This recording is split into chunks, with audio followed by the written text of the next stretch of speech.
بسم الله الرحمن الرحيم. عن عائشة رضي الله عنها آية رسول اللہ صلی اللہ علیہ وسلم نے ارشاد فرمایا کامل ترین ایمان والوں میں سے وہ شخص ہے جس کے اخلاق سب سے اچھے ہوں اور جس کا برتاؤ اپنے گھر والوں کے ساتھ سب سے زیادہ نرم ہو۔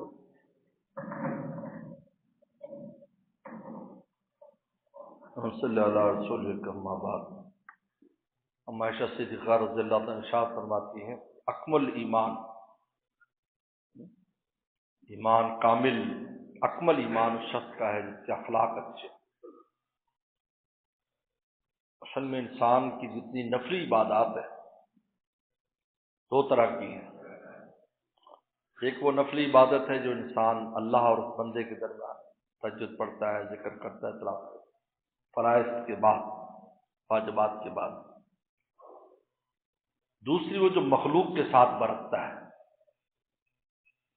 مخلوق کے ساتھ جو نفلی چیزیں برتتا ہے، صدقہ کرتا ہے، اچھی بات کہتا ہے، نصیحت کرتا ہے، یہ سب نفل میں آتے ہیں۔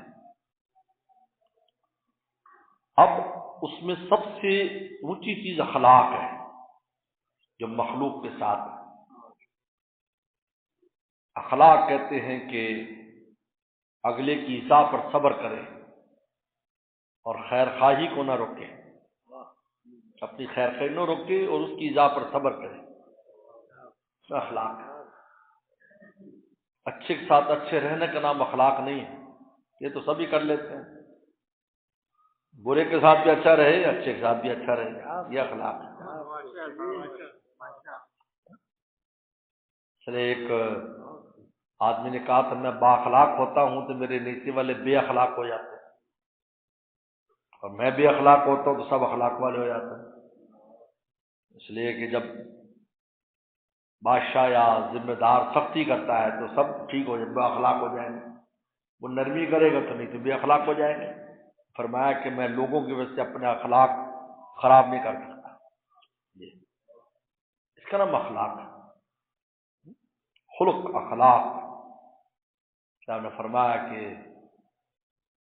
نجات کا راستہ اس میں مخلوق کے ساتھ اچھے اخلاق برتے، اور پھر اخلاق میں رسول اللہ صلی اللہ علیہ وسلم نے فرمایا کہ جو تمہارے ماتحت اور گھر والے ان سے زیادہ اچھے اخلاق برتنے والا اللہ کے ہاں بہت اونچا مقام رکھتا ہے، اس لیے کہ وہ کمزور ہے، اور کمزور سے اخلاق برتنا یہ دراصل انسان کے اخلاق کی علامت ہے۔ تکڑے کو تو سلام کرتے ہیں، تھانے دار کچھ کر دے گا کہ جی السلام علیکم، کوئی بات نہیں، قریب کرے گا تو چار رکھ دے گا اس کو، یہ اخلاق نہیں ہے۔ کمزور کے ساتھ اخلاق برتتے، گھر والے، بال بچے، بیوی، ان سے نرمی کا ثبوت دے، ان کی کوتاہیوں پر کو درگزر کرے۔ یہ حضرت فرماتے شیخ زکریا رحم اللہ کے ایک بار میرا خادم مجھے بہت تنگ کرتا تھا، گڑبڑ کرتا تھا، یعنی مطلب خدمت میں کوتاہی، میں ڈانٹ رہا تھا، میں کہ کب تک میں تجھے بھگتوں؟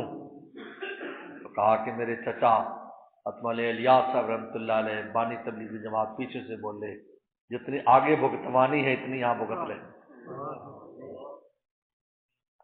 کیونکہ مخلوق کی کوتاہیوں سے جب کوئی درگزر کرتا ہے تو اللہ قیامت کی اس کی کوتاہیوں سے درگزر کرے گا۔ یہ عجیب بات ہے۔ اللہ فرمائیں گے تو بندہ ہے، تیرے اندر تو اتنا حوصلہ نہیں، پھر تو نے یہ کیا، برداشت کیا اور درگزر کی، میں تو اللہ ہوں، میں تو اللہ ہوں، میں کیوں نہ تیرے ساتھ درگزر کروں؟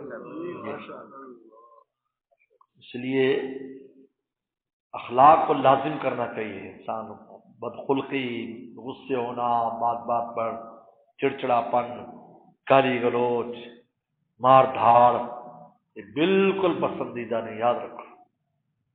ہمارے والد رحمۃ اللہ علیہ، مولانا نیاز صاحب رحمۃ اللہ علیہ،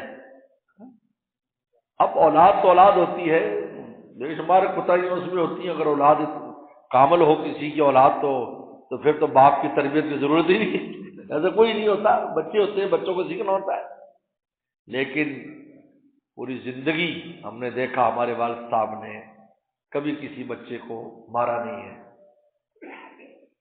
ڈانٹا بھی نہیں، بلکہ آپ سمجھے تو ڈانٹا بھی، سوائے دو بڑے بھائیوں کو ایک دفعہ ایک کو ایک جوتا مارا اور ایک کو ڈانٹا، بس۔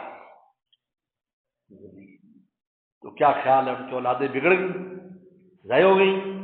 ایسا نہیں ہے، تعلق اس سے نہیں۔ بلکہ ماں باپ جب محبت سے پالتے ہیں نا جی، تو اولادوں کو پنپنے کا موقع ملتا ہے، اس کی صلاحیتیں باہر آتی ہیں۔ اب مجھے بتاؤ، تم وہ کھیتی جس کے اوپر درخت لگا ہو، وہ کھیتی صحیح پنپتی نہیں ہے، اور جو کھلے میدان میں ہوتی ہے وہ کھیتی پوری کی پوری باہر آتی ہے۔ بالکل اس سے سمجھ لو آپ، جہاں والدین سختی کر کے اپنے بچوں کو دباتے ہیں، مارتے کہ مار مار کے میں سیدھا کر دوں گا، تو یہ کیا سیدھا کرنا ہے بھائی؟ یہ سیدھا تب ہوگا جب آپ سیدھے ہو جائیں۔ آپ پہلے تو اپنا اللہ سے واسطہ سیدھا کریں، پھر ان کی تربیت کریں۔ تربیت میں سب سے اہم چیز ہے کہ ان کے کردار پر نظر رکھیں، اس میں گنجائش نہیں ہے کردار میں بگڑنے سے ان کا۔ باقی کمی کوتاہیاں پڑھائی میں کم ہے، یہ وہ ہے، اس کی کوئی پرواہ نہ کریں، کردار کی حفاظت کریں۔ یہ ضروری نہیں ہے کہ آپ کا بچہ بہت بڑی کوئی ڈگری لے لے، نہیں، اس کو انسان بنائیں، نیک کی طرف راغب کریں، نیک محفلوں میں خود بھی جائیں، اس کو لے کے آئیں۔ لوگ بچوں کو کہتے ہیں ولی اللہ بن جائے، اور خود بننے کو تیار نہیں۔ ہمارے لوگ آتے ہیں، میرے بچہ، ان کا بھائی آپ اس کو خود بھی آؤ، محفل میں لے کے آؤ، علماء کے پاس بیٹھو، خود بھی بیٹھو، خود تو نہیں بیٹھنا، وہ بیٹھ جائے۔ وہ کیسے ہوگا بھائی ایسے؟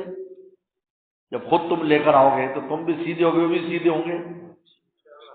ایک بزرگ تھے، ان کا جب بچہ پیدا ہوتا تو نفل نماز بڑھا دیتے، صدقے بڑھا دیتے، اور یہ کہتے یہ نفل پتر تیرے لیے میں نے بڑھائے ہیں۔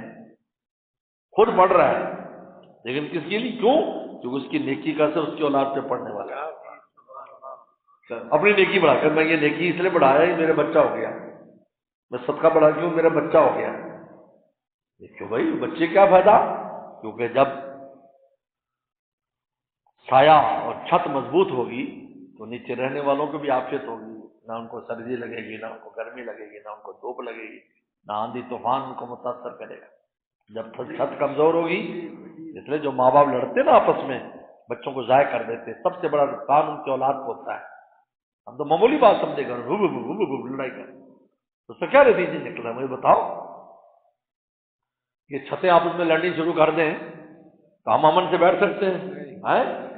کبھی روڑا سر پہ لگے، کبھی اینٹ سر پہ لگے، کبھی مٹی سر پہ گر رہی ہے۔ بالکل یہی ہے، یہ دو درخت ہیں، ماں اور باپ، ان کے سائے میں اولاد ہے۔ اب یہ لڑ رہے ہیں، پتے ایک دوسرے کے گرا رہے ہیں، تو نیچے والوں کو کیا حال ہوگا مجھے بتاؤ؟ انہیں سے بھی نقصان ہوگا، اور جو اوپر سے گرنے والی چیز ہے وہ بھی ان کے سر پہ آ کے گرے گی۔ یہ سب سے خطرناک ماں باپ کی لڑائی ہے، اولاد ضائع ہوتی ہے، پھر بعد میں کہتے ہیں ہماری اولاد چور بن گئی، ہماری اولاد ڈاکو بن گئی، میرا گرمان پکڑ رہی ہے، کہہ دی دعا کر دو، بد دعا کر دو۔ بھائی تم نے اس کو، ہم نے کبھی زندگی میں والد اور والدہ کو لڑتے نہیں دیکھا، آج تصور نہیں اس بات کا۔ کیوں؟ جب والدہ غصے ہوتی کسی بات پر تو والد بالکل خاموش ہو جاتے، کچھ بھی نہیں کر، چپ بیٹھ جاتے، بلکہ ہمیں ہنس کے فرماتے آج تمہارا ماں غصے میں ہے، ایسے فرماتے آج تمہارا ماں غصے میں ہے۔ جب والد صاحب غصے ہوتے کسی بات پر، والدہ بالکل کوئی جواب نہیں دیتی، دونوں جواب دیں گے، تو تکرار سے اصل میں معاملہ خراب ہوتا ہے، تو جس کا نتیجہ کیا ہوتا ہے؟ اولادیں ضائع ہوتی ہیں۔ باپ کی طرف رجحان ہوگا تو ماں کی بدتمیزی کرے گی، ماں تو رجحان ہوگا تو باپ، یہی ہو رہا ہے، کوئی ماں کو برا بھلا کہہ رہا ہے، کوئی باپ کو برا بھلا کہہ رہا ہے، کیونکہ جھگڑے ہیں ماں باپ میں، اور ہم اس کو معمولی سمجھتے ہیں۔ آپ نے مسلمان انسان کو، مسلمان کو تباہ کیا، تم نے قیامت کے دن پکڑے جاؤ گے اس پر، تمہیں اس لیے دی تھی، یہ امانت تھی، یہ بچی امانت ہے ہمارے پاس، یہ تو ہمیں ذریعہ بنا دیا اللہ تعالیٰ نے، ورنہ اللہ براہ راست بھی سارے پیدا کر سکتا تھا، اپنی سے نہیں پیدا کر دیے سارے براہ راست، لیکن ہمیں حقوق رکھ دیے کہ اب تم اس کے ابا اماں ہو، ان کے ذمہ لگا دیا، ان کی تم نے خدمت اور چاکری کرنی، ہمارے تم نے تربیت کرنی۔ اب جن نے تربیت کرنی واپس مولے سے رہے اور یہ ضائع ہو جائیں تو خدا کی امانت میں خیانت ہوئی یا نہیں؟ بولو، تم کیا سمجھتے ہو کہ ہم نے پکڑنی ہوگی؟ یہاں تک لکھا ہے کہ ایک آدمی اپنے بچے کی تربیت کے بالکل اہتمام نہیں ہے، خود بھی فسق و فجور میں لیکن وہ بچہ کسی طرح نیک بن گیا، کسی کا ہتھے چڑھ گیا، جماعت والے لے گئے، کسی مدرسے میں داخل ہوا، اللہ والا نیک بن گیا، قیامت کے دن والدین کی سفارش سے روک دیا جائے گا جب تک خدا اجازت نہیں دیں گے۔ اللہ فرمائیں گے تیری تو اس میں کوئی حصے داری نہیں ہے، یہ تو بیچارے محلے دار تھا، ہم نے دیکھا تو بچہ مارا پھرتا ہے تو ہمارے پاس لے آتے ہیں، جو ابا کو تو فکر ہی نہیں ہے جی، آپ مدرسے میں داخل کر لیں، ماشاءاللہ عالم بن گیا، ہو گیا۔ تو کیا دن اللہ فرمائیں گے بھائی تیری کوئی حصے داری نہیں ہے، ہماری مرضی، ہم اجازت دیں نہ دیں۔ پھر رگڑے کے بعد اللہ اجازت دے دے گی کہ بھائی ٹھیک ہے کہ نیکی کی وجہ سے ہم تیری بھی بخشش کرتے ہیں، لیکن ایسے فوراً نہیں۔ اور اگر اس کا حصہ ہوگا، اس میں حصہ ہوگا اس کا، فوراً مرتے ہی کام بننا شروع ہو جائے گا، مرتے ہی اس کی نیکیاں اس کے کھاتے میں جانا شروع ہو۔ یہ بزرگوں نے لکھا ہے، علماء نے بات لکھی۔ اس لیے اخلاق باہر بھی گھر میں بھی اخلاق سے، اخلاق نام ہے قوت برداشت کا، کہ برداشت کریں، کڑوی کسیلی برداشت کریں، اچھی بات کریں۔ سلم سے زیادہ کون سی محترم ذات ہوگی، لیکن اس پر کیا کچھ کہا جاتا تھا، اس نے فرمایا نہیں بس کوئی بات نہیں، کوئی بات چھوڑ، کوئی بات۔ کل ہی میں بخاری سے 2 دن پہلے پڑھا رہا تھا ساتھ طلبا کو، روایت آپ وسلم تقسیم کر رہے تھے، ایک آدمی کھڑا، اللہ سے ڈرو تقسیم کرنے ایسے تو صحابی کھڑے ہو گئے، تلوار میں اس کی گردن کر میں نے چپ چھوڑ فرمایا، لیکن اس کی اولادوں میں جا کر آگے ایسے لوگ پیدا ہوں گے جو دین کے نام پر ایمان والوں کو قتل کریں گے، یہ فرمایا۔ اور وہی ہوا، آگے خوارج نکلے، حاجیوں کو قتل کرتے تھے بڑے شوق سے، اور اس کو سماج سمجھتے تھے حاجی کو قتل کرنا، ایک دن میں 20-20 ہزار حاجی قتل کیا۔ اور میں اگر میں زندہ رہا اس وقت تک، میں ان کو خلاف جہاد کروں گا، اور ایسے قتل کروں گا جیسے قوم عاد کو اللہ نے قتل کیا۔ پھر حضرت علی کے زمانے میں ان سے جہاد ہوا تھا، حضرت علی نے ان کو قتل کیا، اور آپ نے جو نشانی بتائی تھی کہ ان کا سردار ایسا ہوگا، تو وہ ویسا ہی سردار اس میں مرنے والوں میں پایا گیا۔ یہ قوت برداشت سے کام ہے، بات بات پر اکھڑنا، بھڑکنا، گالی گلوچ کرنا، خصوصاً گھر میں ماحول خراب نہ کرو، بچوں کو ضائع نہ کرو، بچے ضائع ہو جائیں گے۔ آپ سے سیکھنا ہے، انہوں نے گالی گلوچ سیکھے گا، کل کو گالیاں دے گا تو آپ کہیں گے یار یہ گالیاں دے تو آپ کو بھی دے گا۔ اللہ عمل کی توفیق عطا فرمائے۔